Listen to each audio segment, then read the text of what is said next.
কচু, কচুর নাম শুনলে অনেকের আছে গাল চুলকায়, তাই সেই কচু আমি কাঁচা খেয়ে দেখাচ্ছি। কাঁচা খেলেও এর আছে ডাগা পাতা, এ কোনো তো গাল ধরবে না।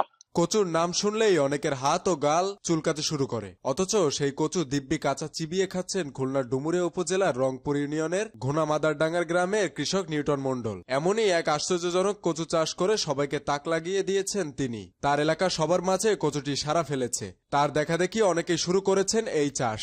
নিউটন মণ্ডল অনেক বছর ধরে কচু চাষ করে আসছে। এই কচু চাষ দেখে আমাদের এলাকার লোক অনেকেই চাষ করেছে, এখনো চাষ করতেছে। নিউটন মণ্ডলের এই কচুর নামই হচ্ছে তার নামে।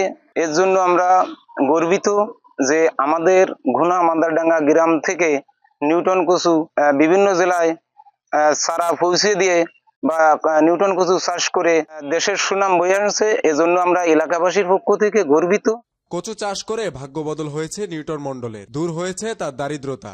স্ত্রী সন্তান নিয়ে বসবাস করছেন সুখ শান্তি আর স্বাচ্ছন্দ্যের মধ্য দিয়ে। নিজের ইজ্জত বেড়েছে পরিচিতি। অনেকেই কচু নিউটন বিলেই চেনে আসলে সারা বাংলাদেশে। তো আমি এই নামটায় আসলে অনেক আনন্দিত।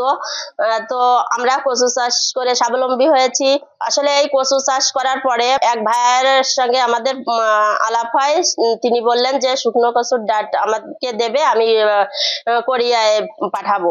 তো সেইখান থেকে শুকনো কচুর ডাঁট বিক্রি শুরু হয়। করোনা মহামারীর কারণে এই ব্যবসাটা বন্ধ হয়ে যায়। দুইজনেই মতামত করি যে আসলে কচুর আচার তৈরি করা যায় কিনা কচুর শুকনো ডাঁট দিয়ে। সেইখান থেকে আমি টকঝাল মিষ্টি কচুর আচার তৈরি করি। খেয়ে আমার আশেপাশের লোকেরা খুব ভালো বলে এবং তারা ক্রয় করা শুরু করে।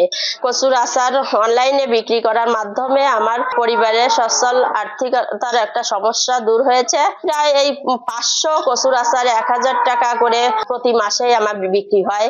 নিজের ঘেরের পারে উঁচু স্থানে থাই অগ্নিশ্বর নামে এই কচু চাষ করেছেন নিউটন মণ্ডল। থাই অগ্নিশ্বর কচু নাম হলেও তার চাষ করা এই পানি কচু নিউটন কচু নামে সারা দেশে ব্যাপক পরিচিত লাভ করেছে। নিউটন কচুর চারা এখন আমেরিকা, ফ্রান্স এবং ইতালির মতো উন্নত দেশেও চাষ হচ্ছে। আমি আগে জুট মিলের একজন শ্রমিক ছিলাম।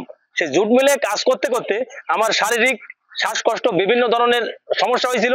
সমস্যা হওয়ার পরে আমি 2 শতক জায়গা আছে কচু চাষ করি। এই 200 কচু গাছ লাগাইয়ে আমার মোটামুটি ভালো একটা বেচাকেনা করলাম। বেচাকেনা করার পরে 1 বিঘে জায়গা চাষ বাড়ালাম। এইভাবে আস্তে আস্তে আস্তে আমি প্রায় 10-12 বিঘে এই পানি কচুটা চাষ করি। আর এই করতে করতে আপনার ডুমুরিয়া উপজেলার থেকে আমি কন্দলের একটা প্রদর্শনী পাই। সেই প্রদর্শনীর মাধ্যমে সারা বাংলাদেশে 152টা উপজেলায় এই কচুটা আমি চারা বিক্রি করি। চারা বিক্রি করে আমার আর পিছনে ফিরে তাকানো লাগেনি। এর পাশাপাশি আছে আমি ড্রাগনের চাষ করেছি, সুইজালের চারা উৎপাদন করে সারা বাংলাদেশে করি। থাই অগ্নিশ্বর যে কচুটা, এই কচুটাও আছে খুব উচ্চ মূল্যের একটা কচু। যেমন আপনার এই কচুটা বিভিন্ন জায়গায়, যেমন যে সমস্ত ছায়া জায়গায় এই কচুটা চাষ করা যায়, আবার রোদের জায়গাও এই কচুটা চাষ করা যায়। এই কচুটা 1 বছরে একটা কচু ওজন হয় 10 থেকে 12 কেজি। আর এই কচুটা আছে এমন একটা কালার, ভিতরে ডিমের কুসুমের মতো ভিতরে কালার। আর এই কালারটা আর খেতেও আছে এই কচুটার এরকম স্বাদ। এ আছে আপনার কাঁচা সালাদ হিসেবেও আছে খাওয়া যাবে। এর আছে ডাগা পাতা সবই আছে, কাঁচা খেলেও খাওয়া যাবে, কোনো সমস্যা নেই। আর রান্না করে যে কোনো গোশতে খেলেও এটা খুব একটা সুস্বাদু একটা কচু। আমার বর্তমান এখন 10-12 জন আছে কাজের লোক আছে, এইগুলো দেখাশোনা করে।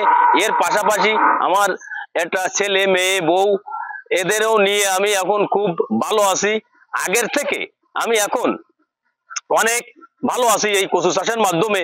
আর তার পাশাপাশি এই টাকার থেকে যে সম্মান আমি পেয়েছি এই পানি কচু অগ্নিশ্বর কচু, যে এটা টাকা দিয়ে করা সম্ভব না। কচু চাষ করে খ্যাতি পাওয়া নিউটন শুধুই যে থাই অগ্নিশ্বর কচু চাষ করছেন তা নয়, এর চারা প্রস্তুত করে সারা দেশে ছড়িয়ে দেওয়ার পরিকল্পনা আছে নিউটন মণ্ডলের।